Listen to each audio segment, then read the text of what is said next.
Quindi a questo tavolo adesso... Here we have, okay.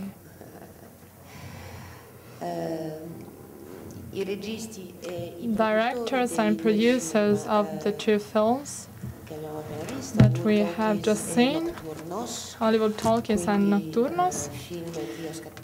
So we have Oscar Perez, Maria de Ribot, and Edgardo Cozarinsky. I was wondering in which language we have to hold this meeting. I don't speak Spanish very well. I don't understand. So for our guests, well, our guests can speak in Spanish or Catalan. With typically Buenos Aires expressions, maybe Edgardo, and there will be a translation into Italian of your ideas. And well, we were saying that there were many compliments for the directors because their co-presence and the co-presence of their films seemed to be a good idea because they could see some common points between their reflections, their ideas, their thoughts. So all the things that are worrying in their films.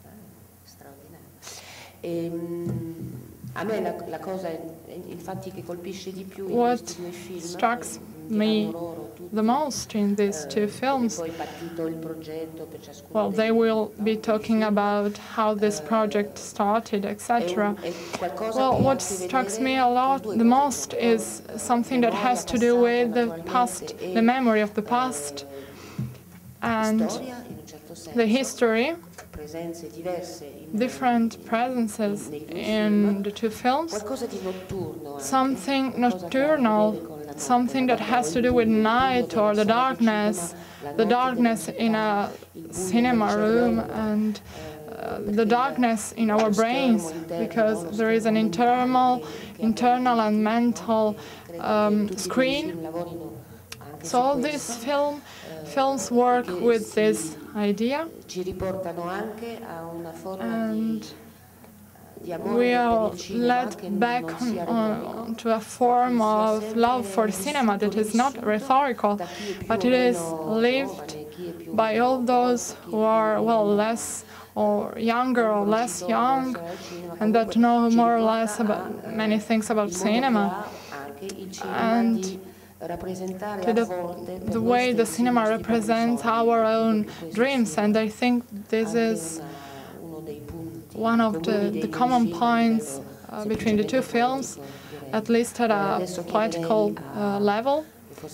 Well, Edgardo and then Mia and Oscar. Please, can you tell me about the starting point and the way you developed a first or a second idea towards the film?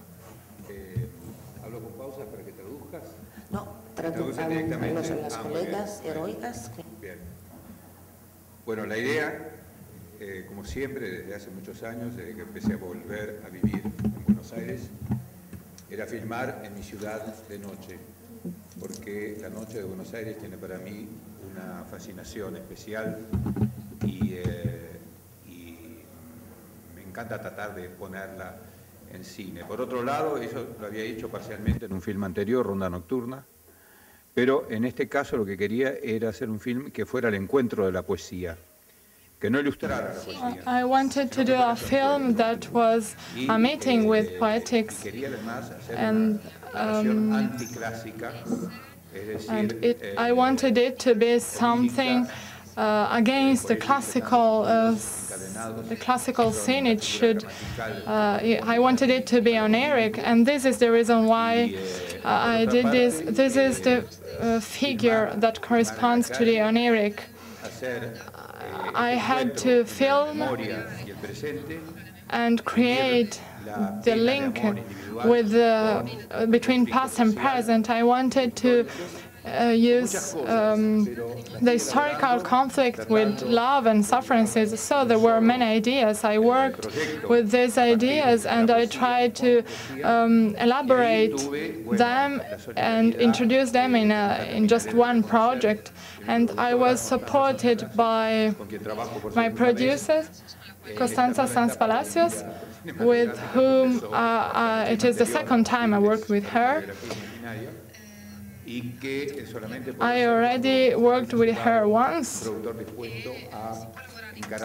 and so we could work in this wonderful way when we are working with a producer with a high expression, freedom of expression and ideas, and this is how I elaborated this project.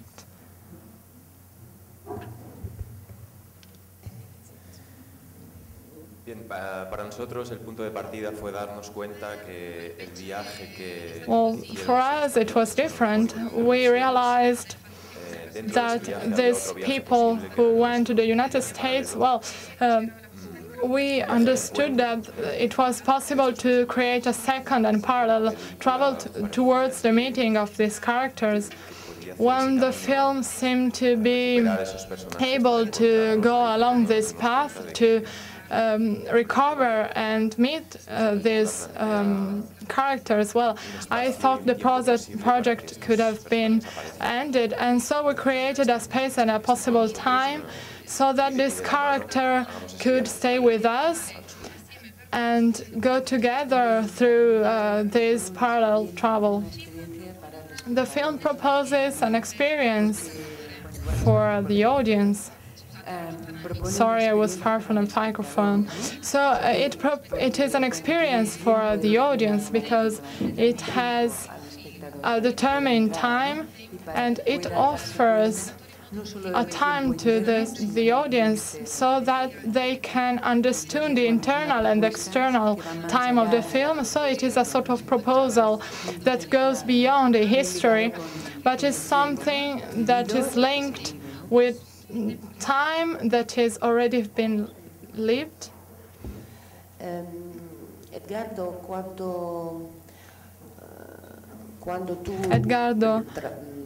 when you work with this material, we can understand that this is a material with many sources, and you go on developing history that has many different branches. And I'm wondering if this has a relationship with the fact that you are also, well, you are a writer too, someone who tells histories. And in this case, it is a literary path in the higher sense of this word. Maybe you can say something. Well, maybe. I don't know what to say to you. It is nice what you're saying, but generally speaking, my books have some elements that cannot be put into films. And when I started this new phase, well, I worked with new elements. So this film is made with many images of poetic encounters, and the original music that was composed for this film, the person who composed the music was someone with whom I already worked. So the music was longer at the beginning in comparison with what you can hear today. So this is how we worked, and then we reduced the length after. So we can think about a man, because a man who suffered for the living of his wife, and so it is a returning suffering, and this has a link with social issues. So I wanted to work with this social point of view. I must remind you that we have a microphone for you if you want to do some questions. There's a lady out there. Hola, soy María Guerra de la cadena SER y me gustaría preguntaros a los directores. I'm Maria Guerra. I would like to ask to Oscar and Maria if, well, this documentary proposes a travel with wonderful stories. And I would like you to tell me about histories of paella, etc. What was the beginning of this history? How could you find characters, and why did you decide not to go on? Well, these characters, we found these characters around in the history. We didn't know exactly this episode, so we made researches thanks to the autobiography by Buñuel. We found some histories and tales in which he was talking about his journey to America. So we found it interesting, and this is the way we found our characters. With the two different versions, the Spanish and the English one, that we overlap during the film, well, we understood that the Spanish people in Hollywood suffered, and this is what led us to finding our film. It is true that there are many stories. There are a lot more. We did researches for years, and we had to cut many things because this is what we wanted to do, a portrait of a generation. So all these anecdotes and these stories had to create an atmosphere, a way, well, a modo vivendi, a way of living, a life path. And so we considered these people who were living this adventure, and this was important. I would like to add something. The film flees from the traditional format, and this is the challenge. We presented the film in Barcelona, and we talked about this. We would like to recreate the archive materials, but in the end, actually, we would have done a totally different work. So we wanted just to face this kind of visual challenge, and we wanted to let the audience to live enough time for the audience to understand photography. This film underlines the treatment that many people received at that time and in that situation. Cozarinsky tells that night is one of the best moments in his life, because during the night we suffer, and otherwise during the day there are children playing and an old lady telling about her memories. Do you think that night is a moment in which we can formalize the sadness and separation? Well, we can suffer by day and by night, but during the night our imagination can fly, and this is why I put a lot of music in my films, because it says something that words cannot say, because words is more rational otherwise, and music is less rational. It cannot. People can say something with words, but only music can say what people are thinking. And why not? Why the night? The night is the great issue faced by Romanticism. The places in which imagination is wider. And then there are shadows that let you see things in a different way. Sí,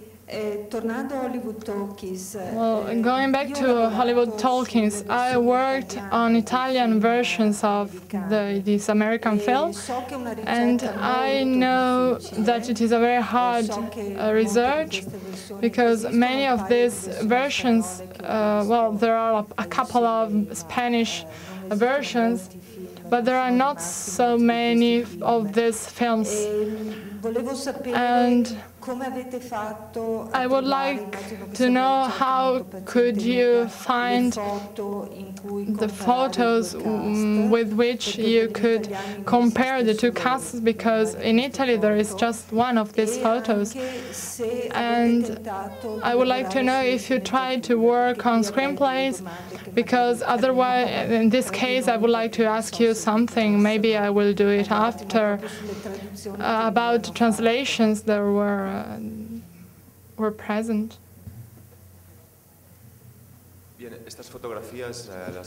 These photographies, well, the Spanish versions, well, let's say photos from the Spanish version, we found them in archives in Spain. And so general archives, clubs, centers, etc., cultural centers, etc. So when we went to Los Angeles, we found English versions of Spanish films. Maybe never we have found both versions together. So American versions were to be found in America and Spanish in Spain. So we had a sort of puzzle to compose. We made researches for many years. We looked for them in private and public archives, and when we realized we could have done a film, we found interviews to a young man, and so there were interviews to the main characters that gave us many elements, and we found recordings that were made at that time, and in that moment they were personally explaining their whole experience. Bien, y la verdad es que gracias a que encontramos estas cintas, estas grabaciones, we found these recordings in which they were talking about their Hollywood experience, and we realized that what they were talking about were intimate things, and this is what we can see in the film. And the film tells histories through experiences. So our intention was to find the individual part of characters, an individual part that they lost during the passing of time. At the end of this film, there is this sort of disappearance. People lived between Spain and Hollywood, so they were on both sides and nowhere. So we had the sensation and the luck to listen to these interviews, and they were trapped in this situation without being in a place nor in the other. So there was a sort of ghost atmosphere where the screenplay changed a lot. So we made researches for a long time, and we maintained the project, but the screenplay changed. Well, it changed a lot, and all this editing and cutting process brought to the final screenplay. How did you work? Did you work this film, or the film was automatically written in a certain way? Well, I like the actors very much, and I have a lot of respect for them, many colleagues. And so, well, I think that the relationship we have is very important, and I respect them because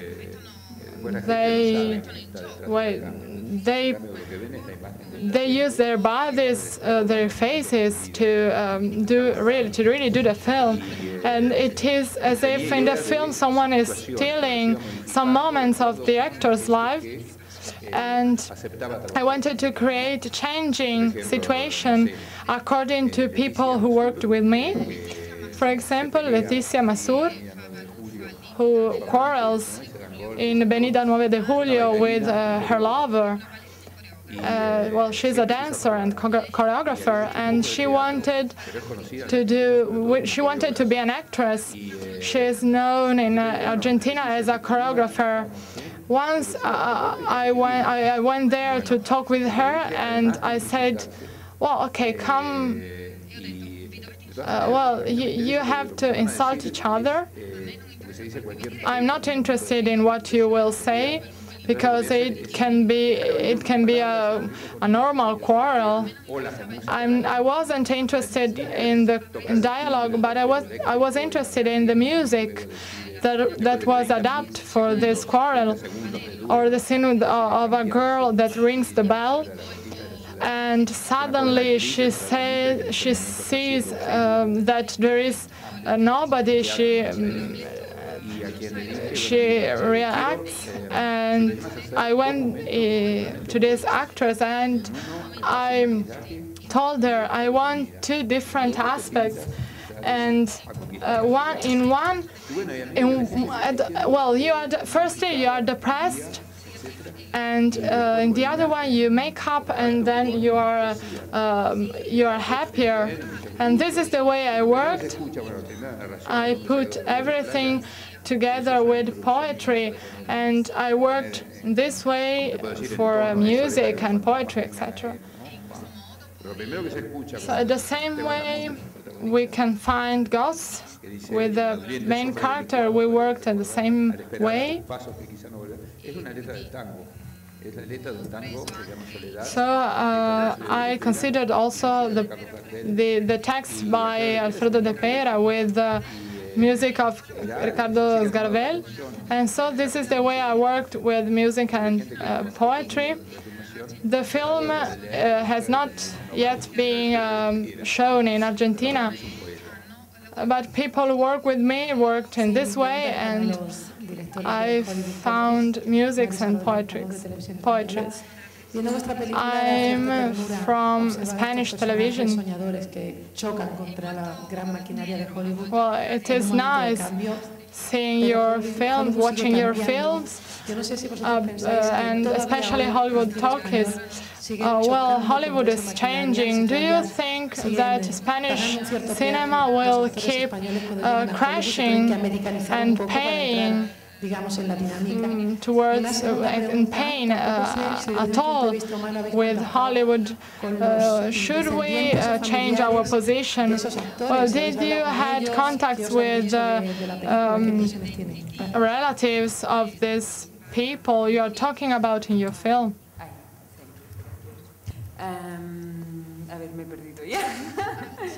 No, I'm sorry, I don't understand. Well, yes. Well, we also felt a great tenderness, and we kept these emotions going deeper into their history. When you go somewhere in a foreign space, you have to pay a toll. And they paid it, but it was a very high toll, because they didn't realize what this price would have been. And this is the situation. The last question, maybe Oscar will answer. It is not a metaphor of today's Hollywood. It is, well, it is as usual. They represent hopes and dreams of many Spanish people of their generation. They lived the war, and so it is not a case, the ending in civil war in my films. They thought that one day they would have been famous, and it was the beginning of the end. And so when you are at the top, you cannot realize that you can also go down. Maybe it is a metaphor that we will leave. All of us will leave. And at a certain point, we reach up top in our lives, but then we go down. Everything changes. I don't know. Supongo que igual que cualquier cine, ¿no? En cualquier caso, la actitud es un poco esa, de alguien que ve que maybe the attitude is that of someone who sees if that is waiting for European directors to go to Hollywood, and for a typically Hollywoodian film. And about relatives, well, we just found one person, the grandfather of these people who were in Hollywood.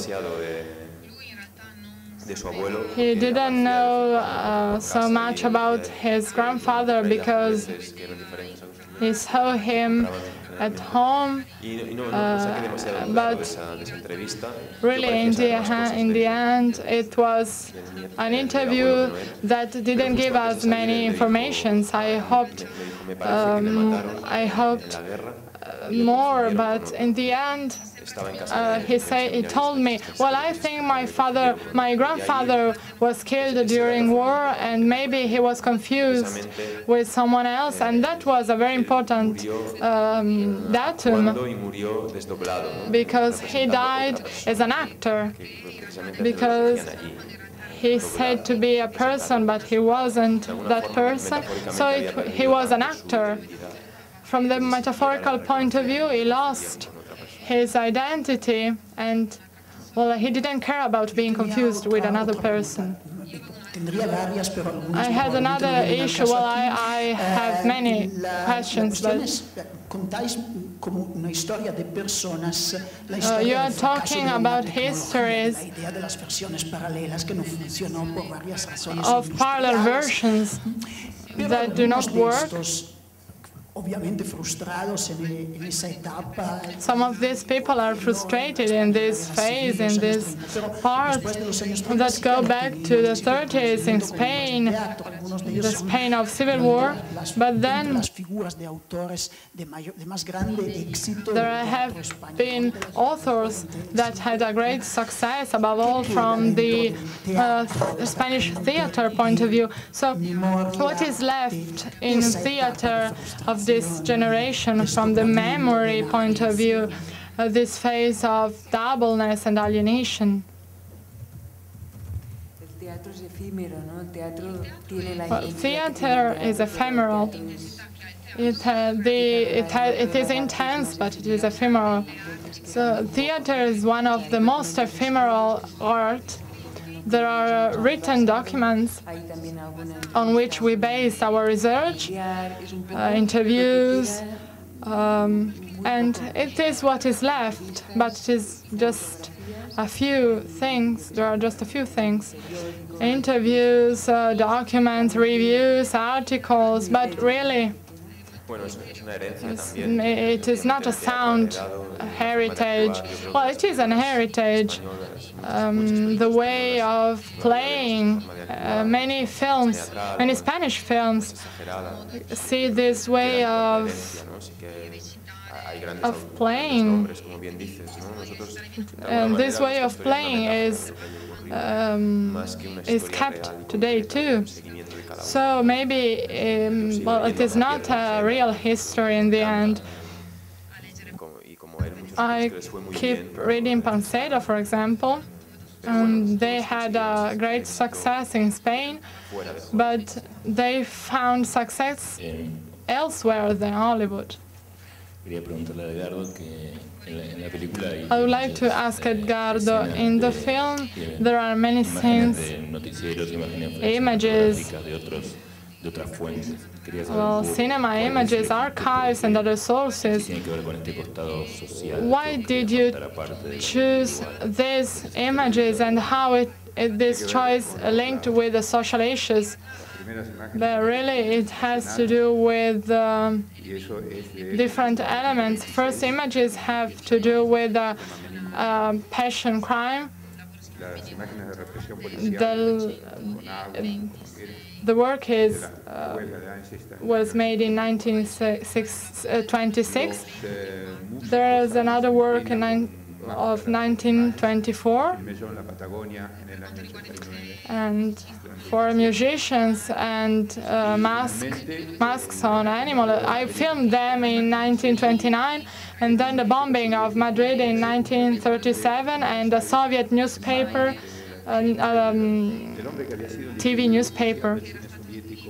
TV news, I'm sorry. And it was in Argentina, and this man had an archive of that time.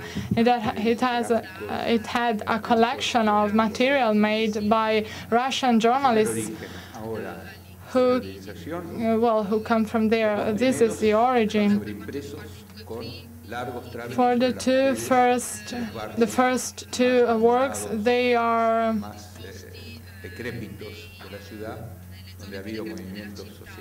in the worst areas of the city where there were social movements, and I overlapped them. So the crime and the social issue. So it is an overlapping of images. And then there are images of musicians and others. And we broke these images so that they seem to be child images. We modified them, and then the last one was left as it is. It is about the morning. There is this poetess, this poet, Anna Velesi, who, I analyzed this material, I wrote the text, and then talking with this person, she told me about her childhood. She was very poor, she lived in the countryside. I made researches, and then we found a moment, even if I wrote it, we found a memory that we never lived. It was the memory of our migrant grandparents. We are ending. I would like to ask to all the directors, how do you think to go on? What will be the future project? I know something about Riccardo, who is going to go on with a form of personal poetry. Well, you will say something about this. Let's start. You'll start.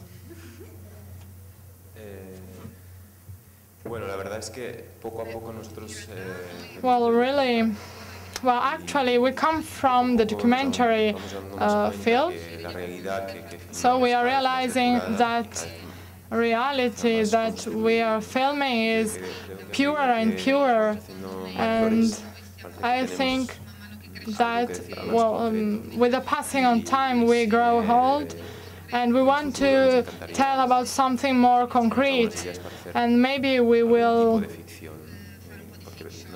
do some fiction, or at least some kind of fiction.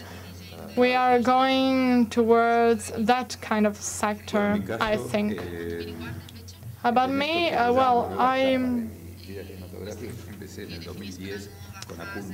this is the new cinema phase.